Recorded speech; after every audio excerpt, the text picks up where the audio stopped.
2-2.5 سال تک انڈیا تیار ہی نہیں تھا. وہ یہ سمجھتا تھا کہ پاکستان، بنگلہ دیش، سری لنکا مل کے میرا گھیراؤ کرنا چاہتے ہیں سفارتی سطح پر، سیاسی سطح پر. اور پھر اس کے بعد اس وقت وہ اس تنظیم میں شامل ہوا جب یہ فیصلہ ہو گیا کہ سارے فیصلے اتفاق رائے سے ہوں گے اور کوئی جو ہے اکثریت رائے سے فیصلہ نہیں ہوگا. تو پھر وہ آمادہ ہوا کہ اس کی تھوڑی جان میں جانے. آج صورتحال یہ ہے کہ وہی بنگلہ دیش جو اس وقت جس سے وہ ڈر رہا تھا وہ انڈیا کے ساتھ کھڑا ہوا ہے. افغانستان اس کے ساتھ ہے، نیپال اس کے ساتھ ہے، بھوٹان تو خیر پہلے ہی تھا. اور سری لنکا جو ہمارا بہترین دوست ہے، جب پچھلے سال یہ التوا کا معاملہ آیا تو سری لنکا کا ووٹ بھی انڈیا کے حق میں تھا، پاکستان کے حق میں نہیں تھا. حالانکہ ہماری وہاں بہت انویسٹمنٹ ہے، وہاں یہ جو وہاں انسرجنسی ختم ہوئی اس میں پاکستان کا بہت بڑا کردار ہے.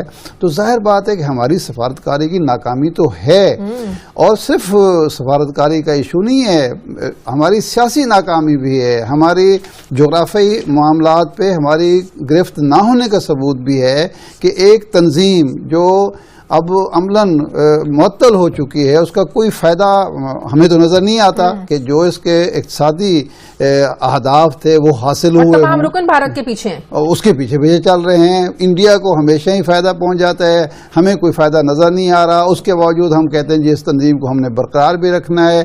یہ آسیان کی طرز کی یا یورپی مارکیٹ کی طرز کی تو تنظیم بن نہیں سکی.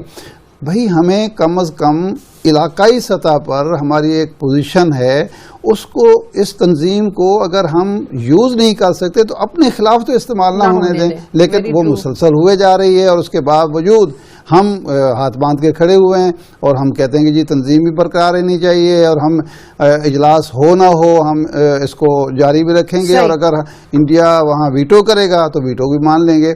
یہ تو عجیب و غریب پالیسی ہے جو سمجھ میں نہیں آتی کسی. ہلالی صاحب دیکھیے، بات اصل یہ ہے کہ آئی ایم سوری کہ میں ان سے اگری نہیں کرتا. کیا ہم بات کر رہے ہیں کہ ہماری ڈپلومیسی فیل ہو گئی ہے؟ کیا ہماری ڈپلومیسی نے حسینہ واجد کو پاور میں الیکٹ کیا؟ اور بھوٹان کیا ہے؟ بھوٹان ایک ہندوستان کا اپینڈیج ہے. بھوٹان نے کبھی از رولڈ بائی انڈیا. بھوٹان تو کچھ نہیں ہے. افغانستان سب کو پتا ہے افغانستان اور انڈیا کے کس کے ساتھ اور کیوں.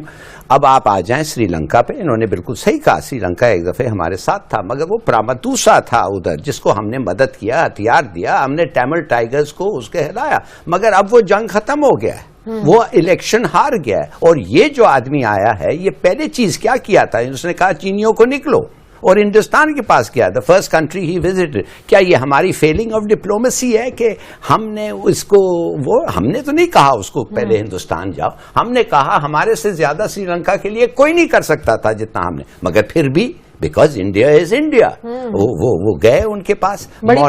مالڈیوز جو ہے، دیکھیے یہ کہنا کہ it's a failure of Pakistani diplomacy, نہیں، اٹس ناٹ اے فیلئر. اب کس چیز کا فیلئر؟ بھائی مودی جو ہے ایک آدمی تلا ہوا ہے، وہ چاہتا ہے کہ تمہیں ختم کرے، وہ چاہتا ہے کہ ساکھ سے تم نکل جاؤ. وہ ایک آفٹر سائننگ این ایگریمنٹ سینگ کہ ہاں ہم پاکستان کے سیکرٹری جنرل کو ریکگنائز کرتے ہیں، وہ مکر گیا، وہ اب بدل گیا. تو آپ کیا کر سکتے ہیں اس کے بارے میں؟ بھائی یہی تو بات ہم کریں کہ پاکستان کو کیا کرنا ہے اس پر. نہیں تو ہم کر کیا سکتے ہیں؟ اگر وہ ایک اور گروپنگ لگانا چاہتے ہیں ہم ان کو روک سکتے ہیں. ہندوستان جو نیپال کے لیے ہے، مالڈیوز کے لیے ہے، سری لنکا کے لیے ہے، $3 بلین تو انہوں نے افغانستان کو دیا ہے اسسٹنس. کیا اس کا اثر نہیں پڑے گا؟ نہیں، آئی ایم سوری کہ چپ سا دے رہے ہیں. نہیں، ہم یہ ایک ایسا موقع آیا ہے کہ پاکستان لگتا ایسا ہے کہ اس کی ڈپلومیسی کمزور ہے، but I don't think so. I think it's bad luck. یہ circumstances ہے، ٹائمنگ ہے. حلال صاحب میں معذرت سے عرض کروں گا کہ جو سفارتکاری ہوتی ہے وہ یہی تو ہوتی ہے کہ برے حالات سے آپ اچھے نتائج برآمد کریں.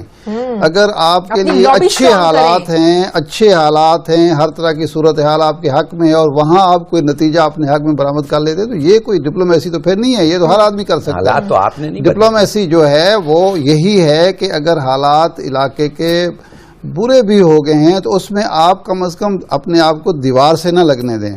اور وہ جو ملک ہے جو بالادستی بھی چاہتا ہے خطے میں، اس کے عزائم کو بھانپتے ہوئے آپ کوئی ایسا راستہ اختیار کریں جس کی وجہ سے کم از کم یہ تاثر نہ ہو کہ جی اس سارک میں پاکستان کی نہ کوئی اہمیت ہے، یعنی importance نہ کھونے کہ ہمیں آئسولیٹ کرنے کی انہوں نے کوشش کی ہے، مگر they have not successful. دشمن کا تو کام آپ کے راستے تو کرے گا، وہ کامیاب نہیں ہوئے. میں پاکستان از ناٹ آئسولیٹڈ بھائی، نہیں، یعنی سار کی سطح پر تو ہم ایسولیٹ ہو چکے ہیں. 80s میں یہی پاکستان تھا، یہی انڈیا تھا. انڈیا بڑا ملک تھا. 90s میں یہی تھا. آج سے 5 سال پہلے بھی انڈیا تھا. لیکن یہ صورتحال جو ہے کچھ نہ کچھ ہماری کمزوری کا نتیجہ اس نے جو ہم بھگت رہے ہیں، ہماری کمزوری کا فائدہ اٹھایا ہے انڈیا نے. ہم یہ کہیں کہ ہماری تو کوئی کمزوری نہیں تھی. یہ بات درست ہے، بھارت طاقتور تھا تو اس سے پہلے بھی 8 جو اجلاس ہیں وہ ملتوی تو آپ کی جو سچویشن پاکستان میں ہے، it's a reflection of your image abroad. یہ تو ہو ہی نہیں سکتا ہے نا کہ ہم ادھر اندرونی طریقے سے خراب ہو رہے ہیں اور آگے ہم بتا رہے ہیں لوگوں کو ہم اتنے طاقتور ہیں. نہیں بھائی، پوری دنیا کہتی ہے کہ یہ از کنزیومڈ بائی ٹیررزم. ہم لڑ رہے ہیں اس کے خلاف، مگر ٹیررزم ہے دوسرے ملکوں سے زیادہ ہے. اس لیے لوگ کہتے ہیں کہ پاکستان جو ہے بچ کے رہو پاکستان سے، ہے کہ نہیں؟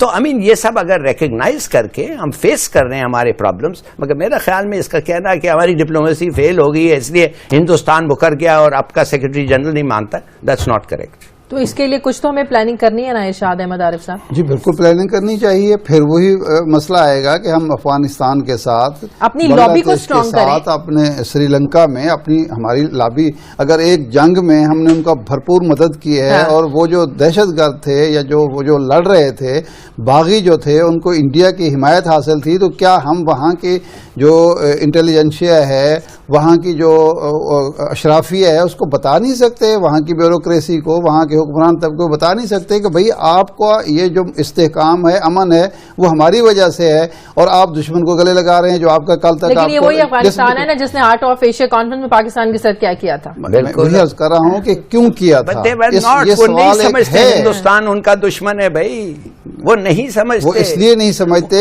سری لنکا بھی نہیں سمجھتا. نہیں، گزارش یہ ہے کہ کیوں نہیں سمجھتا؟ اگر کوئی اس کو سمجھانے والا ہو تو کون ہے جو جا کے ادھر ایک بلیک بورڈ لے کے کہیں سمجھو، ہم سمجھانا چاہتے ہیں. سابق وزیر خارجہ سردار آصف احمد علی ہمارے ساتھ موجود ہیں. بہت شکریہ آصف صاحب. بات ہم کر رہے ہیں کہ بھارت جس طرح پاکستان کے لیے مسائل پیدا کر رہا ہے، سارک کے لیے جنرل سیکرٹری کی تعیناتی میں روڑے اٹکا رہا ہے، اس پر پاکستان کا موقف کیا ہونا چاہیے؟ کہ آپ نہیں سمجھتے کہ ہماری ڈپلومیسی جو ہے، ہماری جو سفارتکاری ہے، وہ ویک ہے اس میں؟ نہیں دیکھیں، یہ کہنا تو مناسب نہیں ہوگا. باقی تو بہت سے مسئلوں میں ہماری سفارتکاری اس معیار پہ نہیں اتر رہی. کشمیر کے بارے میں، ہندوستان کے بارے میں، پالیسی کے بارے میں. مگر یہ جو سارک کا معاملہ ہے، ہمارے ہاں تو سمٹ بھی ہونی تھی. اب اس میں کوئی کمزوری ہے یا ناکامی ہے کہ ہندوستان وہاں نہیں آنا چاہتا. یہ تو مودی کی پالیسی ہے، اس سے سارک کو بے پناہ نقصان پہنچ رہا ہے. اور اب سچویشن یہ ہے کہ چھوٹے ملک ہیں، وہ ہندوستان کے خلاف کھڑے نہیں ہو سکتے. یہی بات ہے نا، وہ سب بھارت کے ساتھ ہیں، بھارت کے پیچھے ہیں، اور بھارت اجازت دینا میں ذرا بات تو کر لوں. دیکھیں، بھوٹان ہے، نیپال ہے، یہ لینڈ لاک ملک ہیں. بنگلہ دیش ہے، وہاں کی جو پرائم منسٹر ہیں وہ ایک اتھارٹیرین لیڈر بن رہی ہیں. پولیٹیکل لیڈرز کو پھانسی ہے، وہ بھی لینڈ لاک ملک ہے، ڈپینڈنٹ ہمارے اوپر ہے. مگر اس کا سارا معاملہ اس نے ہندوستان کے ساتھ طے کیا ہوا ہے اور ہمارے لیے ایک پریشانی کا باعث بنا ہوا ہے. اس میں یہ سارے فیکٹرز ہیں جس میں نہیں سمجھتا پاکستان کو کوئی قصور ہے. یہ سارے کا سارا مودی کی پالیسی ہے کہ اس نے سارک کو فیل کرنا ہے جب تک سارک اس کی مرضی کے مطابق نہ چلے. تو ہماری پالیسی کیا ہونی چاہیے؟ اگر مودی کی پالیسی یہ ہے تو ہماری پالیسی کیا ہونی چاہیے؟ ہمیں بس دیکھنا ہے، صبر سے کام لینا ہے، تحمل سے کام لینا ہے. اور یہ سیکرٹری جنرل کا معاملہ تھا، اور سیکرٹری جنرل وہ بائی روٹیشن ہوتا ہے، پاکستان کی باری تھی، اس میں ایک رکاوٹ ڈال دی.